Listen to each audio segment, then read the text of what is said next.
And of course, we did confirm all of the research the applicant submitted. And I'll just remind everybody that there's 7 different conditional use standards, so they would still have to follow the 7 criteria that would have to be reviewed by council. This was actually heard at the October 1st Planning Commission meeting. There was no one that spoke against it. We had, of course, some people with the applicant that spoke in favor. And the Planning Commission did recommend unanimously to approve the text amendment. And if you have any questions, I'll be glad to answer those. But again, there is an applicant here. It's not just staff presentation, so there is an applicant. Do we have any questions for staff at this point? Thank you very much. Would the applicant like to come forward at this time? If you don't mind, just state your name and address for the record, please. Yes. Good evening, Mayor Gilvin, members of the council. My name is Jessica Hill, and my business address is 3343 Peachtree Road. I'm going to remove this so you can hear me a little better. I represent Veterinary Emergency Group. They are an emergency group of veterinarians, as the name suggests, and hoping to locate in the city of Alpharetta. In selecting their location, they found that the location that they would like to place their business in is zoned office institutional, which was surprising to us that office institutional in Alpharetta does not allow veterinary clinics. It allows animal clinics, it allows human clinics as a conditional use, but not veterinary clinics. And looking, again, as Ms. Cook indicated, at other peer jurisdictions like Milton, Johns Creek, Roswell, Sandy Springs, all of them allow this use either as an administrative permit or a conditional use, or in some cases a permitted use. And so we are asking for your support in the text amendment tonight to allow animal hospitals, small animals, as a conditional use, and then hopefully we will see you next week to tell you a little bit more about VEG's operation. And I do have the Chief of Staff as well as the veterinarian present here with me. If you have any questions generally about the operation, I know that we're not speaking to the specifics of VEG, but if there are any questions, we're happy to answer them. Thank you. Do we have any questions for the applicant? Thank you very much. Ms. Cobb, do we have any public comment cards on this item? We do not, sir. But if there's anyone here that would like to come forward and speak on this, please feel free to do so. May I read the ordinance? As she approaches, please do, Sam. An ordinance to amend Article 2 of the Unified Development Code of the City of Alpharetta, Georgia, to add an animal clinic, small animal, as a conditional use in the OI zoning district to repeal conflicting ordinances and for other purposes. Thanks, sir. If you would, please state your name and address for the record, please. Ruth Ann Tatum, 250 Pebble Trail, Alpharetta, Georgia. I'm confused, and I tried to read ahead of time, but it wasn't posted. Is this saying that emergency animal hospitals have to be in a certain area? To clarify, it's not saying they have to be. I think what the applicant is requesting is the ability to be located in an office and industrial zoning. But it could be somewhere, but this is kind of like, so they can in the office area? Right. There's an office park they've identified they'd like to locate in, and they realize that our zoning code does not allow it by right in that O&I zoning district. Okay, all right. Because I know I had an emergency with my dog, and the closest place that I could find was in Cumming, which was not a very pleasant thing to have to do on Sunday afternoons. That's why I'm checking. I don't want to, I don't want it to not have these emergency places available. So that's my concern. So I take that you support allowing it in the... Yes. Thank you. For clarifying. Is there anyone else that would like to come forward and speak on this item? Seeing none, we'll close public comment. Do I have a motion from council? Yes, Mr. Mayor, I'll offer a motion to approve PH-20-13, Unified Development Code text amendments, animal hospital, small animal, and the ordinance as read by Mr. Sam Thomas. We have a motion by Councilwoman Richard and a second by Councilman Binder. Any discussion? All those in favor of the motion to approve the PH-20-13 Unified Development Code text amendments, animal hospital, small animal, as read by Sam Thomas, please vote yes. Otherwise, vote no.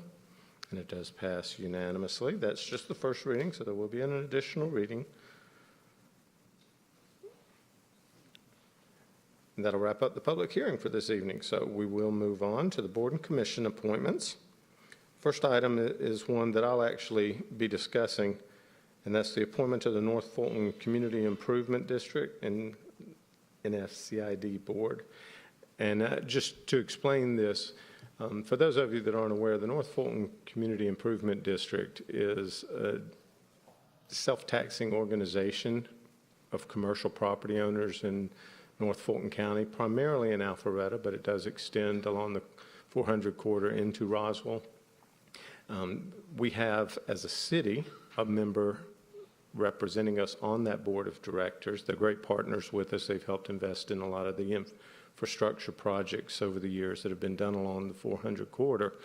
And Shane Jackson, who you may have heard of from Jackson Healthcare, has been our appointee for several years now.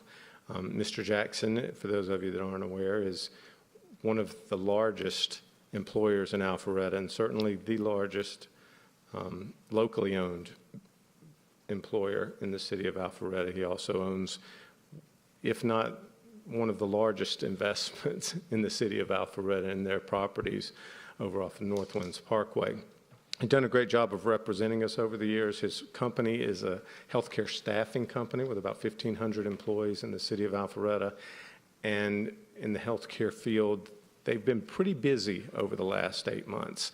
They provide staffing services primarily to hospitals and medical facilities. So he has reached out to me specifically and requested that because of his time schedule, it's difficult for him to serve on the board, but he would like to ask that this council approve his senior VP of real estate and properties to that position to free up some time for him. He'll continue to serve if we would prefer, but I've met with Miss Leslie Day Harrell, a tremendous, talented woman who not only has been their senior vice president of corporate real estate for years, but also was instrumental in the development of many of the office parks along Windward Parkway in a previous career. So I think it's a reasonable request. I think Jackson Healthcare has been a tremendous asset to the community. And I would nominate her for that position and ask for the council to support that nomination. If you have any questions, feel free to ask me. Okay.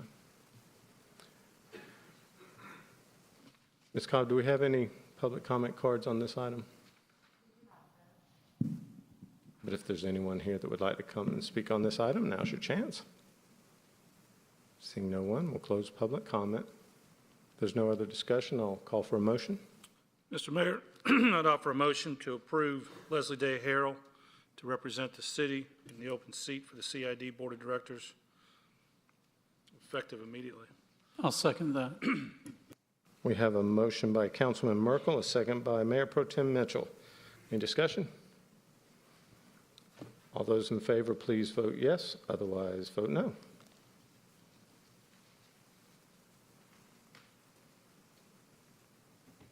Councilman Merkel, your vote didn't register for some reason.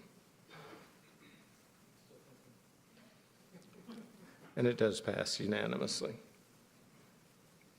Second item under board and commission appointments will be appointments to the Cultural Arts Commission. I believe Councilman Merkel had an appointment. Yes, Mr. Mayor. I would like to appoint in the seat that I will have occupied on the Cultural Arts Commission, Mr. Michael Barsky.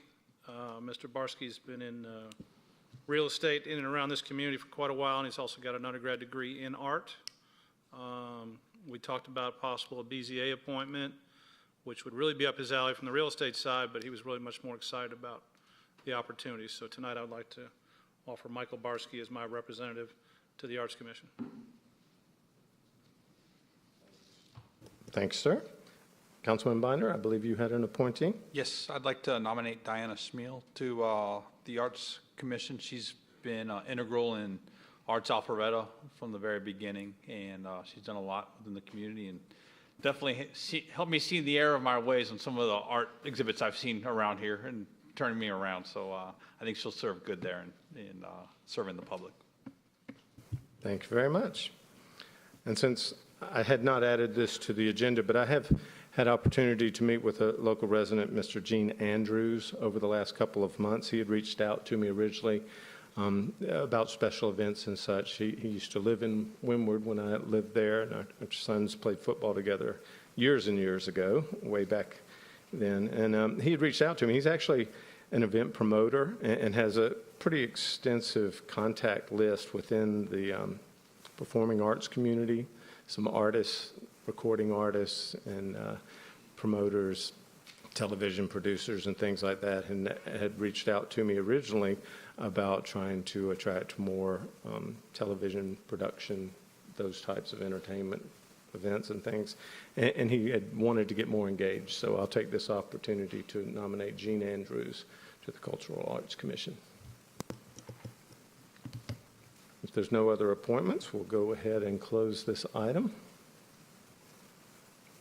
So we'll move on to the new business portion of tonight's meeting, and the first item under new business will be the CARES Act funding and appropriations. Director Harris, you have the floor.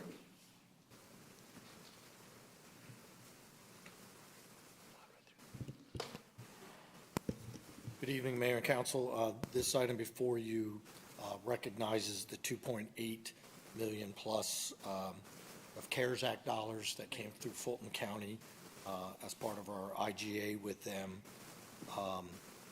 And in this item as well, in addition to recognizing that 2.8, we are recommending allocating, putting it in the unallocated capital account, the balance after we put $280,000 in the COVID-19 vulnerable population program and $150,000 in the business recovery program.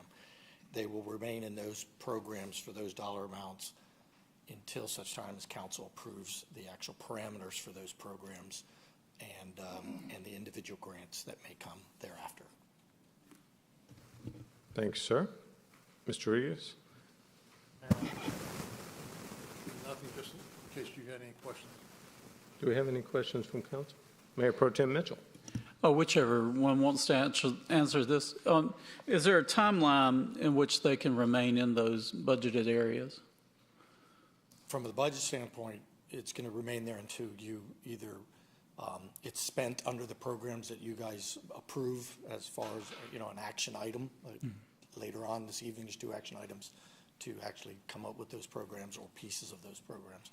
And it will remain there in the budget until it's completely done or put back from a budgetary perspective. But So the no actual dollars in the programs themselves and how fast they get spent will be determined by the programs themselves. There is no time limit under the grant because these dollars are unencumbered, so to speak, from a federal or from a CARES Act grant perspective because they were reimbursement for eligible expenses that we already met the CARES Act. So this is free and clear, no restrictions other than what the council puts on the restriction of these funds. Thank you, Mr. Harris.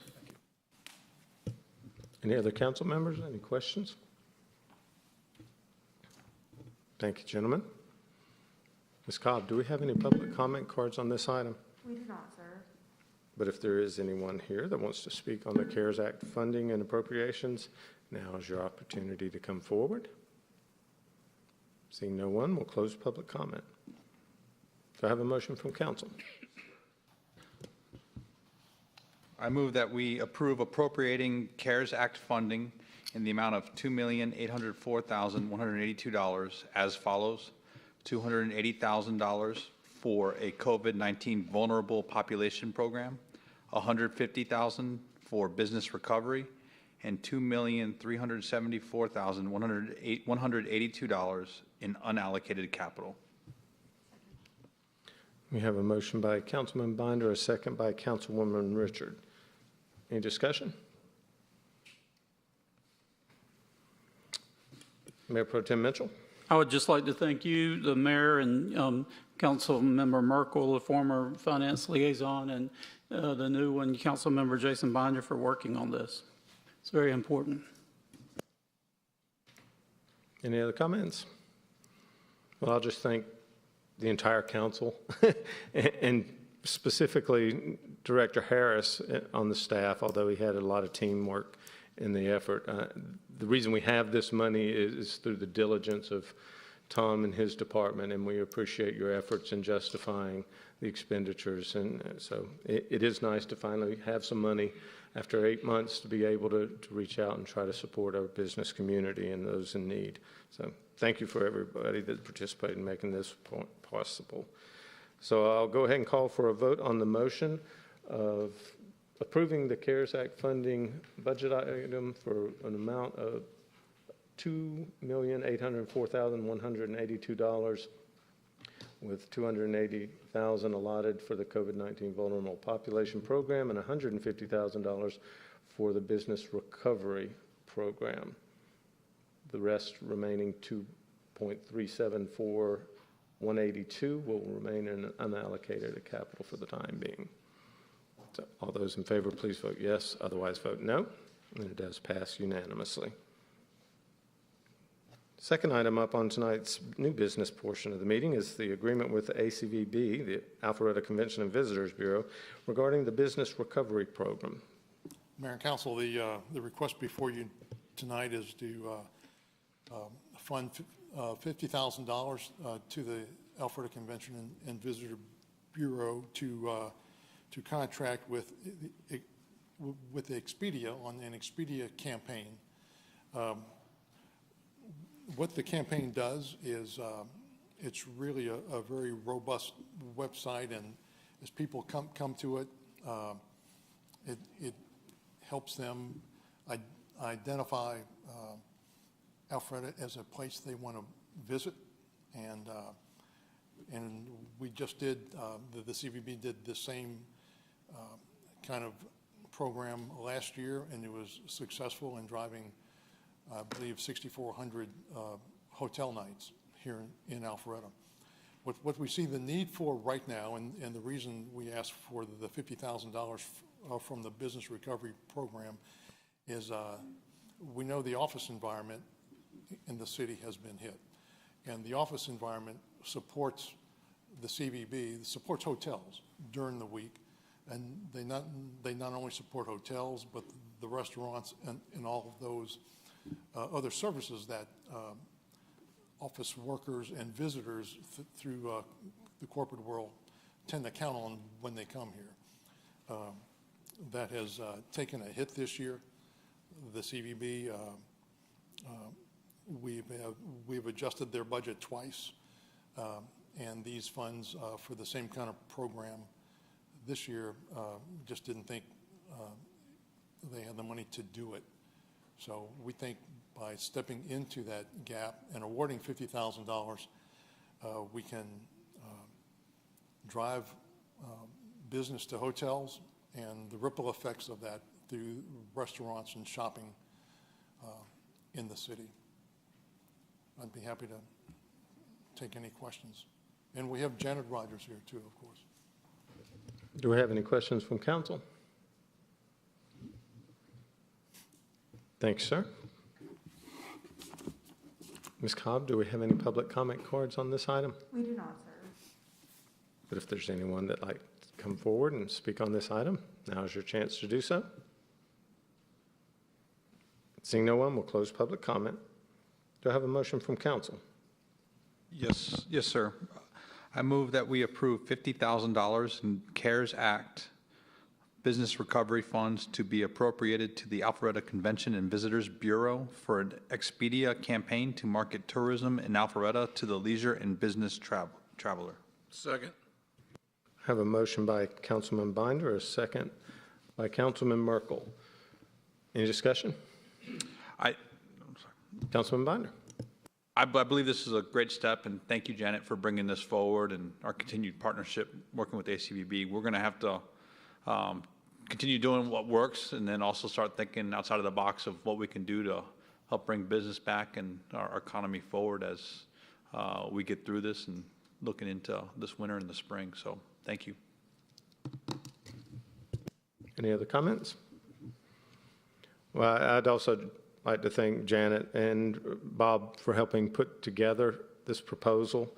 It is something we know as a city that we've got to get more people visiting the city of Alpharetta, because we used to depend for our business support on tens of thousands of visitors here, mostly business travels and office workers. And now that those are no longer showing up in the droves that they used to, this is an opportunity. Typically, Janet and the Convention and Visitors Bureau are doing these types of things regularly out of their own funds, but because there's very little hotel tax revenue being attracted right now, it makes it very difficult for them to move forward with the types of normal investments they typically make. So I appreciate the support of council and everybody to help make this possible, and look forward to seeing a lot of these visitors spending money in downtown and all over the city and some of the small businesses and restaurants and shops. So that being said, I'll go ahead and call for a vote and motion to approve the agreement with the Alpharetta Convention and Visitors Bureau regarding the Business Recovery Program, and approve up to $50,000 in CARE Act funding business recovery funds to be appropriated to the ACVB for an Expedia campaign to market tourism in Alpharetta to the leisure and business traveler. All those in favor, please vote yes. Otherwise, vote accordingly. And it does pass unanimously. Third item up under new business is the COVID-19 Vulnerable Population Grant Program, and Director Regas will be presenting this item as well.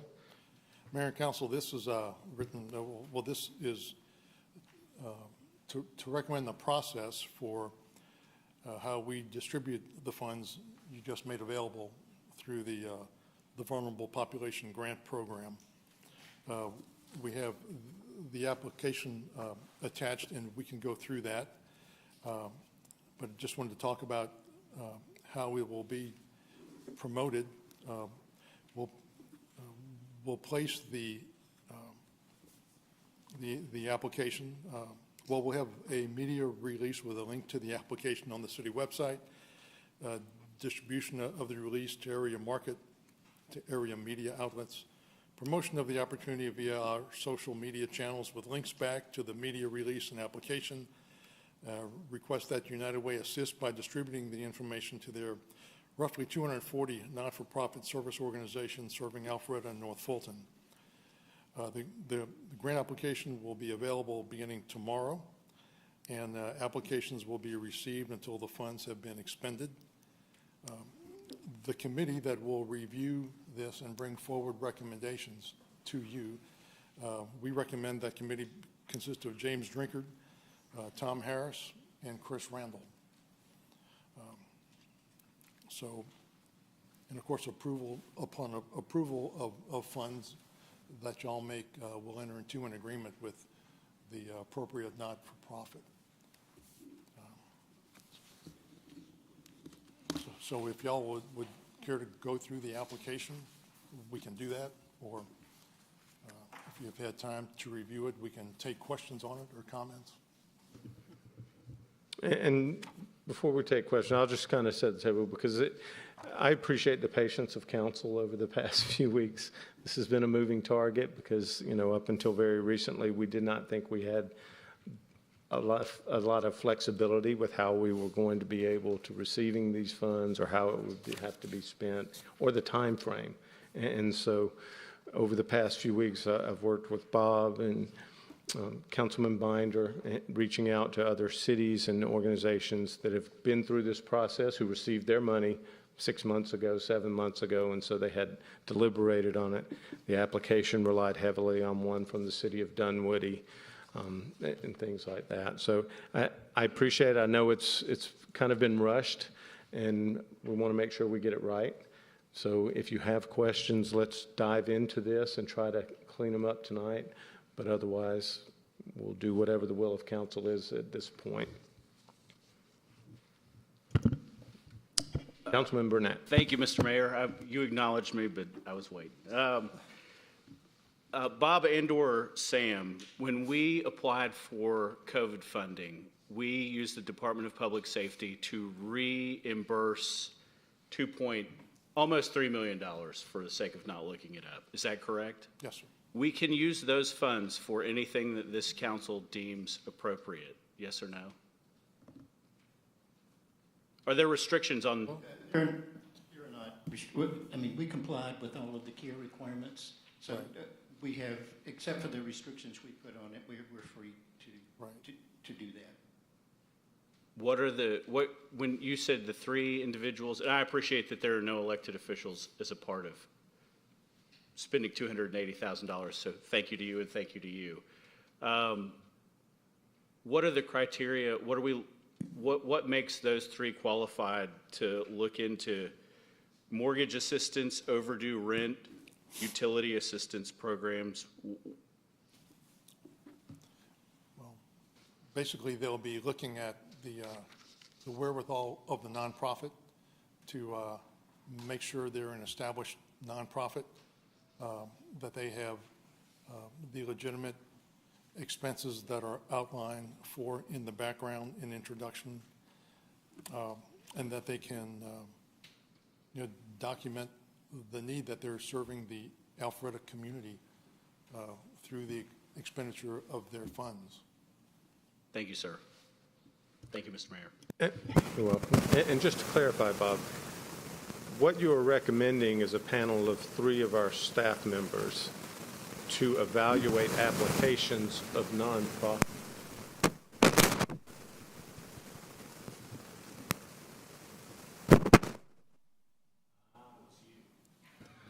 I just moved my mic around too much, I guess. So I just wanted to clarify, though, that this is not to make individual grants to individual residents of Alpharetta or anything like this. This is a committee to review the applicants, consisting of Tom Harris, our Director of Finance, James Strinkard, who I had appointed to the United Way Board on our behalf, and I thought his expertise in knowing the nonprofits within the North Fulton region would be of value as they assess these, because the application itself specifically states that these are for organizations that exist and are already serving the community, specifically in Alpharetta. But this isn't for individuals coming and asking us to pay for their rent or things. These are organizations, and I won't name them, but most of us know some of the players in that field in North Fulton. So I certainly take your point, but I just want to make sure that the public is understanding that what we're doing is appointing a staff committee to evaluate applications and make recommendations to us, and then council will review those recommendations. Councilman Binder? And then just as a point of clarity, because a few of them were brought up, but the focus of the grants, the programs will be, as said was earlier, overdue rent and mortgage assistance, utility assistance, but also as well food and nutrition, childcare, distance learning support, or other unforeseen financial emergency needs of the community. It may also focus on providing group community services such as food kitchens or pantries for the same population as mentioned above, and or may also focus on organizations that provide mental health services for vulnerable individuals. So you staff as a committee have a pretty wide net to see what the needs are in our community that are COVID related, working with the existing nonprofits, right? Absolutely. Is that, okay, perfect.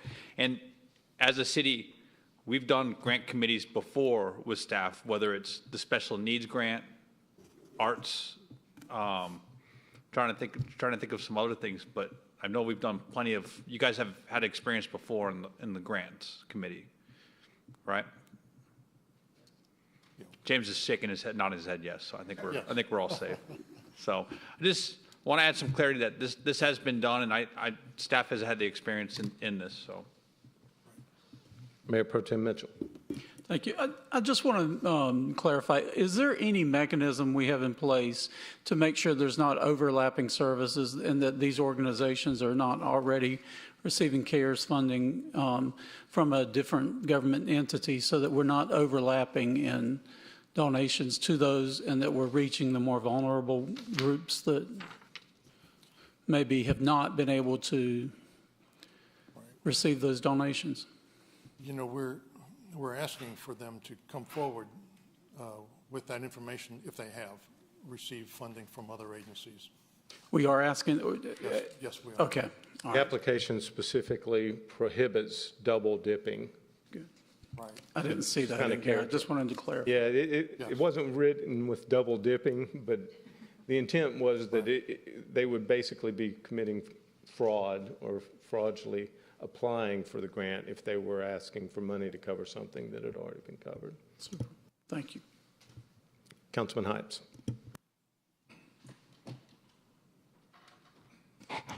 The last comment by Mayor Pro Tem actually raised some questions for me in the manner in which it was expressed.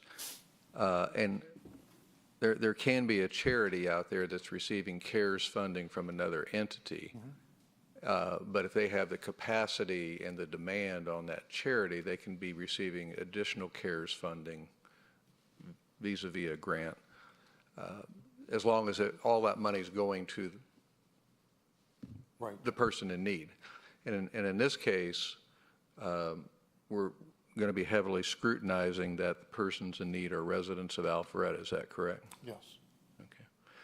I was noting from the packet and the checklist of required documents that while the three-person panel will have discretion, the manner in which this is worded, applications that exclude any of the following will be disqualified from consideration.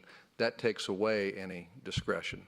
And so they have to be a 501c3. They have to submit their bylaws, their last 4 board meeting minutes. So it can't be some organization where somebody's filed something at the Secretary of State's office last week and says, I'm now into business. So, so just to clarify what the way this reads is, while there is discretion, there are certain things that are not discretionary with this grant.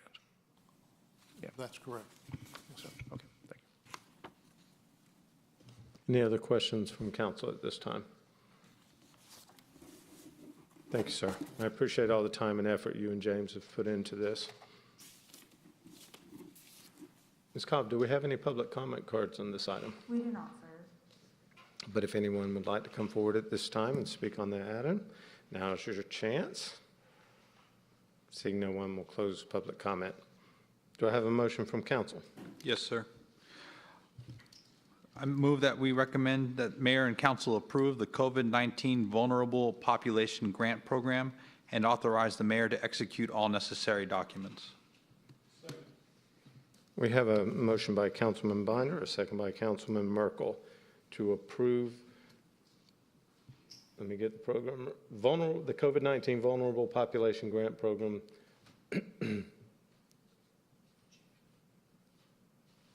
Councilman Burnett. Thank you, sir. I appreciate the intent here, and I appreciate the work that you guys have put in here, and I feel like I've been candid with the conversation that has occurred tonight, and I don't think anybody up here feels out of place. I struggle as a fiduciary of this city to delegate that authority to anybody, and I will never in a million years be in the business of power subsidies, rent subsidies, and mortgage assistance. I don't even want to get there. I don't care what Dunwoody does. I don't want to be anything like them. I live out here, and I'm grateful to do it. And I can't separate this and not throw the baby out with the bathwater. There are plenty of good things that will happen with this money, but there are some vile organizations that hide under pretty marketing, and to even get within 100 miles of it is a business that I want no part of. Thank you. Councilman Hyde.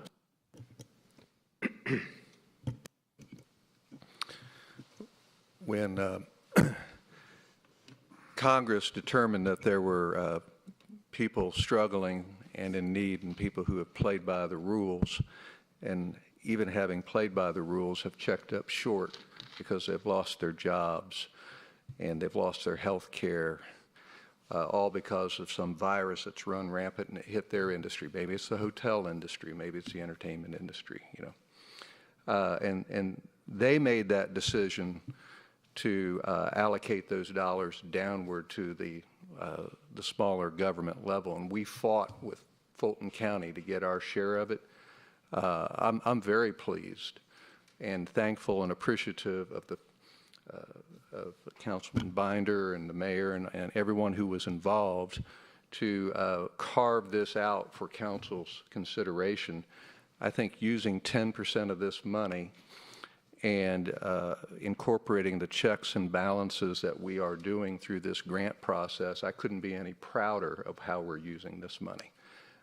While I do understand and appreciate that paying public safety officials for the hard work and overtime and exposure that they've submitted themselves to is a clearly justifiable use of the money, I think that we are showing who we are as compassionate citizens of our fellow Alpharetta residents by taking 10% of this money and utilizing organizations who rely on volunteers and people who are paid very little money, who work very long hours, who put up with a lot of stuff to vet whether or not a person making a request for a payment of their mortgage or their rent. It's all documented, and they separate the wheat from the chaff, and I'm very, very appreciative of those folks who do that day in and day out, and they don't seek the limelight. They're just out there taking care of our brothers and sisters, and so I like this process that you all have put together, and I'll just be a counterweight to some previous comments. I applaud those organizations who are out there under the continuum of care in North Fulton County taking care of those folks. I applaud them. So I'm glad we're doing this. Councilman Binder? Just want to take a moment to thank you, Mayor, because I think in our discussions during the retreat, it was, you know, what do we use as the CARES Fund, and this was a portion that I think was agreeable to most, and you had to figure out what, you know, how to make this work within our existing system on grants, and then work with staff to say, okay, what other cities are doing. So I think this process works, and I want to thank you all for the patience too of trying to figure out how to make this work. And I think this is fair, where we trust the staff that's been doing the grants for a while. And then what I feel comfortable with is, at the end of the day, it's not delegated, because it comes to us for a final decision. Y'all are a recommending board, so I haven't given away our fiduciary responsibility there, and I trust our work with the United Way of those nonprofits that have already been vetted, and our existing partners that we've had. That I think this will be a fair process of seeing our existing partners, but also maybe seeing some new partners that we just didn't know about. We're in a time that there is vulnerability in our communities, and they do need help. And there's just a wide net of how we can do it, whether it's with housing, whether it's with working with the kids and education and economics. So this is really casting a wide net to see how we can help, and I'm looking forward to seeing the results. So thank you for kind of quarterbacking this and making sure that we can get this going in a reasonably quick time, given government work. Any other comments?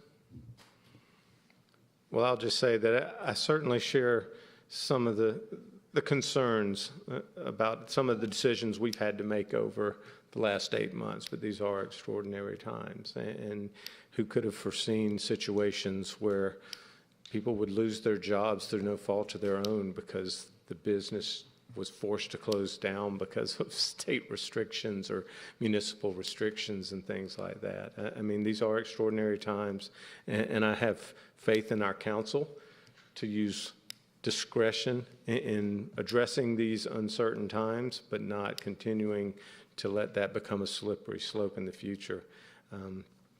I'm grateful that we finally do have some money that we can make sure is applied to our residents and our local businesses. And so I do support the item, and I appreciate all the efforts that went into it by all of us.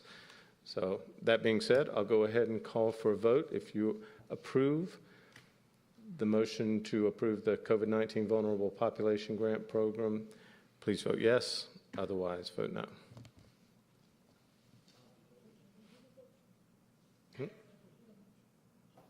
Yes. We had a motion by Binder, a second by Councilwoman Richard. That was Merkel. My bad. Excuse me. It does pass 6-1.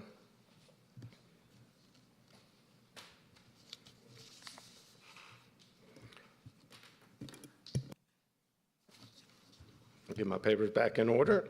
And the next item up on the agenda for new business this evening is design services change order for Webbridge Road, Greenway to Webbridge Way. Mr. Sisevich, you have the floor. Good evening, Mayor and Council. Before you know, is a change order for the Webbridge Road design.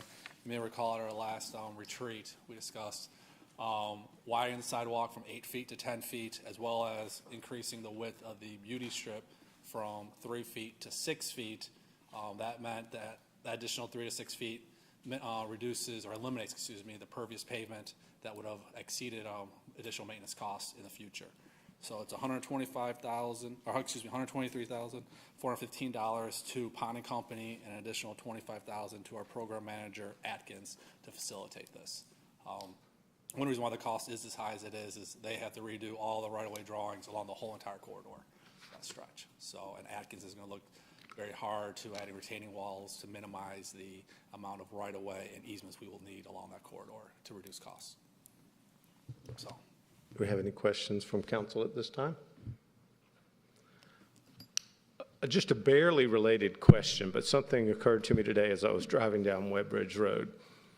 As we redesign that bridge over the Big Creek, we have a pedestrian bridge there. Correct.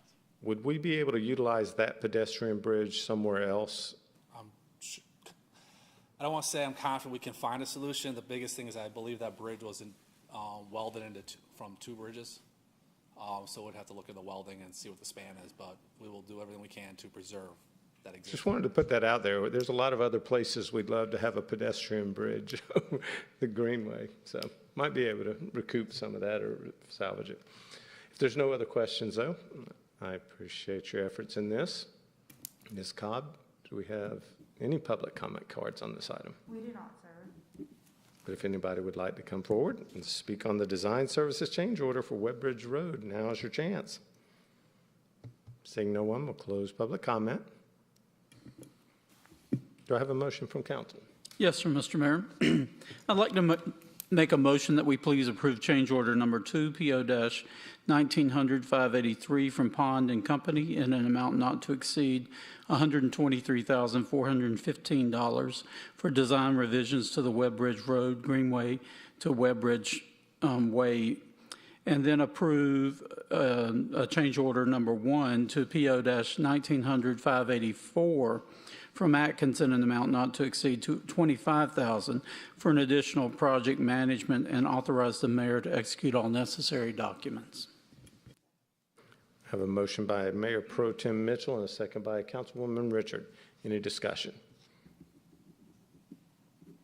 Seeing no one, I'll go ahead and call a vote on the motion to approve the design services change order for Webbridge Road Greenway to Webbridge Way in an amount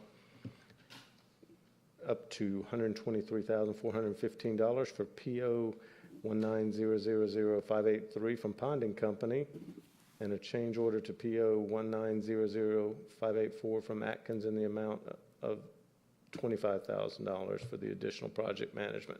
All those in favor, please vote yes. Otherwise, vote accordingly. And it does pass unanimously. Thank you, Mayor, Council. Thank you, Pete. Appreciate you moving forward on that one. Next item up under new business will be public safety taser replacements. Director Robinson, and I believe you were going to do a demonstration on City Attorney Sam Thomas. Is that correct? My preference would be Mr. Burnett, if you don't mind, please. I would second that one. You have the floor, sir. Well, good evening. So we are asking for approval for acquisition, replacement taser program. Basically, in 2015, we purchased our current tasers. After 5 years, they're considered somewhat obsolete, and Taser will not be servicing those or providing any replacement equipment on those moving forward. So this is a 5-year budget item that is approved in the budget, and so the total cost is $481,550 over a 5-year period. Next year specifically will be $78,350, and then after that $100,800 I can't talk, annually between 2022 and 2025. So again, this is pretty common. Taser is pretty much the only game in town with this particular item, and this is the same package they offer all law enforcement nationally, and it's kind of a one-stop shop. But they do offer a great product and great customer service, and it's certainly become a tool that is very useful for law enforcement. Do we have any questions from council on this item? Councilman Merkel. Chief, what do we do with the old ones? Do a garage sale or something? We trade them in, so I don't know what Taser does with those. Once they get them, I'm not sure what We they get do a with credit, or they just dispose of them? There is a credit. I don't know. There is a credit, right, Tom? Maybe a little bit, not much. Just thinking other small town communities that might. Possibly. Sometimes those are more work than they are. But exactly. But the program is we have to turn those into tasers. I'm not sure what they do with them once they get them. Upset. I thought I'd get one. Good question. We have done that sometimes in the past, not part of this program, but we have a very stringent liability waiver right. that we have them execute right. if they want it, if we donate. No, good point. We would never charge anything. Mm-hmm.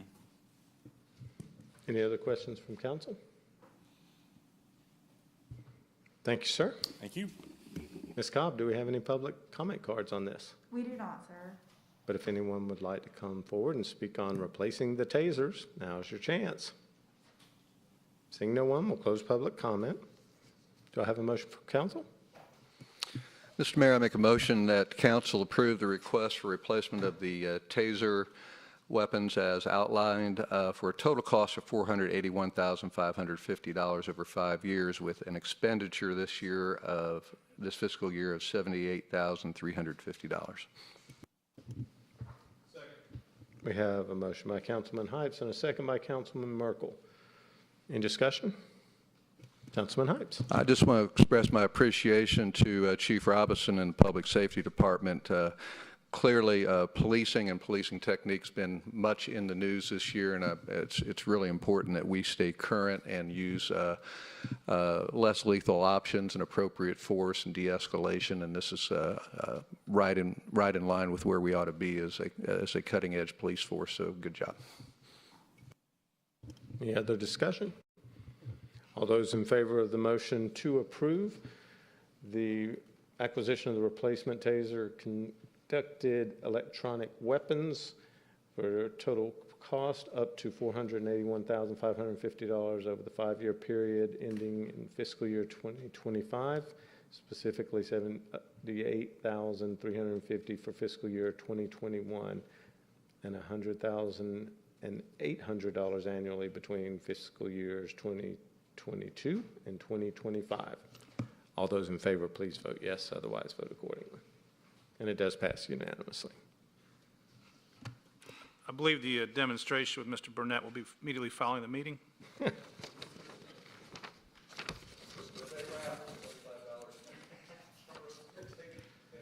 Next item up on the agenda is pine shavings. Speaking of pine shavings for the city's equestrian center stalls.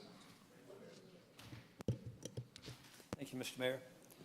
We're here tonight asking for approval for a contract with B&T Shavings for 5 years for the Wills Park Equestrian Center stall bedding to be delivered at a cost of $4.10 per bale. Per our user agreement, every horse that comes to Wills Park that occupies a stall shall have 2 bales of pine shavings spread on the floor, and those shavings have to be purchased through the equestrian center. And those shavings are necessary to collect the waste from the horses. And just as a side bit, an average horse has about 50 pounds of waste per day. So that gives you a little idea as to how big this particular situation is. This particular bid was advertised. We had only one bidder that responded, and that was B&T Shavings. They were also the only bidder that responded in 2015 to this particular bid. They obviously are our vendor on record as of right now. So we would just like approval for that. We will buy, if approved, we buy the shavings from B&T Shavings for $4.10, and we sell it, the center sells it for $7 per bale. Thank you, sir. Do we have any questions from council? Thank you very much. Thank you. Ms. Cobb, do we have any public comment cards about the pine shavings for horse manure at the Equestrian Center? But if anyone would like to come speak on this item, you do have a chance to do so. But seeing no one, we'll close public comment. Do I have a motion from council? Mr. Mayor, I would offer a motion to award ITB 21-001 to B&T Shavings for a 5-year contract for Wills Park Equestrian Center stall bedding for a delivered cost of $4.10 per bale with a total cumulative dollar amount of $85,000. Second.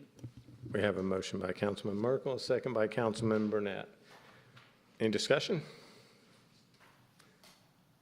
All those in favor of awarding ITB 21-001 to B&T Shavings for a 5-year contract for Wills Park Equestrian Center stall bedding for a delivered cost of $4.10 per bale and authorize the mayor to execute all necessary documents up to a total project cost of $85,000, please vote yes. Otherwise, vote no.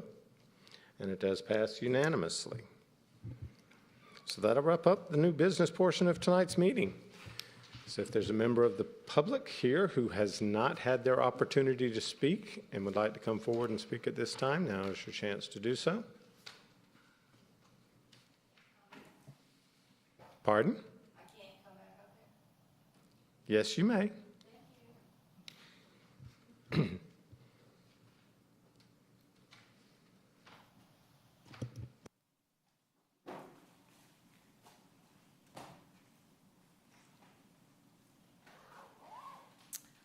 Ruth Ann Tatum, 250 Pebble Trail, Alpharetta, Georgia 30009. During this pandemic, probably one of the biggest things is people are ordering takeout. And most all of the deliveries and the takeout involves plastic containers. But our recycling does not take care of any of those plastic containers unless it's been changed. If I'm not mistaken, the plastic container has to have a neck on it. Am I correct? Well, at any rate, so... We'll ask our Director of Finance to address that after you finish your comment. Okay, so my request, and I've been thinking about this a long time, is that we come up with some way to convince the city of Roswell that we would like to use the recycling center. I'm sorry, driving down to Morgan Falls does not get it as a good alternate. So my request is that, I don't know who would be in charge of that, that we come up with either sharing with Roswell, which does take all of those plastic containers, or build one of ourselves, which I know is not possible, but it kills me to throw those plastic containers away, and I know that I do a food service, so I get 10 of those a week, and driving down to Morgan Falls does not get it for me. So I would like something to be done so that we can recycle or come up with something for all of the plastic that we are throwing away because we can't recycle it. And if you think about it, almost everything that comes out delivery is in a plastic container, which is not recyclable. So that is my request, that something consideration be given to recycling so that we are not filling the landfill. Thank you very much. Thank you, ma'am. Director Harris? Among his many skills, the Finance Department does administer our waste disposal program. So Director Harris will field this question. I will try to field this question. I'm not sure exactly what was meant by necks on the plastic containers. Do we mean the actual, does anyone? Like a milk carton. So if that's what it is, I didn't know that was the case with Republic, so I'll have to follow up with what that means with Republic. I do know the whole industry itself is undergoing, nationally. I think the mayor has sent some things about, obviously there's issues with plastics and whether or not they ultimately get recycled. And so there's a bigger picture of what we should be doing. And first of all, what we should be buying, our containers and things like that. But all of our stuff that does get recycled does go to a recycling plant. It doesn't go to the landfill, and the same with glass. But I'll have to follow up a little bit more what those restrictions are, and then we can discuss. I think there was some discussion, we would talk about this at the retreat, of whether or not, where do we sit in this world of recycling, which, as you know, not even the plastics, but all the years ago, everything was going to China, and they no longer take this stuff anymore. So but that's a bigger question as far as are we getting the best efficiencies out of our recycling? And just I don't know if I answered it, but I can look more as far as what the restrictions are with the Republic. Right, and I'll just suggest, I know you've got a lot going on right now as it is, but it might not be a bad opportunity for us to reach out to our neighbors in Roswell and just see if they would be interested in some type of partnership. We've worked agreements with them on other facilities and other things, and see if there's any benefit to us exploring it, what the cost might be, what the benefits. At least we'll have an answer. Certainly, yep. Couldn't hurt to find out. Absolutely. And then we could discuss it if necessary. So, thanks, sir. I do appreciate it. Sorry to put you on the spot. Wasn't expecting that one. Is there anybody else that wants to make public comment? Well, we'll close public comment then. Do we have any reports? Councilman Binder and Councilwoman Richard. Just very quickly, I was able to vote today. The lines have gone down, I think, everywhere, but I used the mobile unit that was at the Crabapple Government Center today. And it was, I lucked out, it was a short line, and I think everybody found out as pictures on Instagram were coming out on it. So if you look up that schedule on the Fulton County website to see where the mobile unit is, and that may be beneficial, but it's good to see everybody doing it. This just in, I heard it's going to be St. James tomorrow. Any other reports? Oh, Councilwoman Richard, I'm sorry. Okay, thank you, Mayor. Just a quick update. Community Development hosted our public visioning workshop for the 2040 Comp Plan update. October 7th, Brook Street Park was our backdrop. It was a fabulous evening. The weather was great. Thank you to the mayor and council members Hypes and Binder for joining us. We had over 40 residents participate in the exercises, which I think, given the environment, worked really well. The Community Development has also launched 2 additional surveys that we're asking for residents' feedback on. James has put them out on our various social media platforms, including Nextdoor, and we're asking residents to respond by November 5th for additional insight in regards to the comp plan update. And then our next public workshop will be scheduled sometime in January of 2021. Thank you. Thank you. It was a great event. Well done by our staff. They did a tremendous job. If you counted the number of dogs there as population, it would have doubled. Any other reports? Councilman Merkel. Yeah, I just want to report that after probably 4 years of being, I use the right word, after 4 years of the inquiries and the pushes and the requests and the pleas, due to no fault of his own, Pete Secejic is probably within weeks of having a consecutive pedestrian walkway all the way between Jones Bridge Road and Kimball Bridge on one side of the road. So people in that corridor can make one crossing and go from one end to the other and back if they want, as many times as they want, without feeling unsafe. So it's a project that, again, it was a Fulton County issue.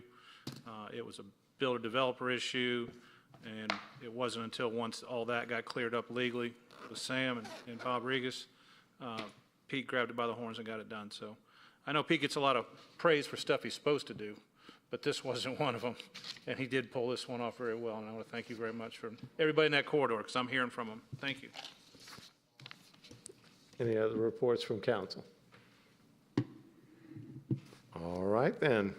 Well, fortunately, we do not have an executive session this evening, so we will go ahead and adjourn this meeting. Look forward to seeing y'all next time.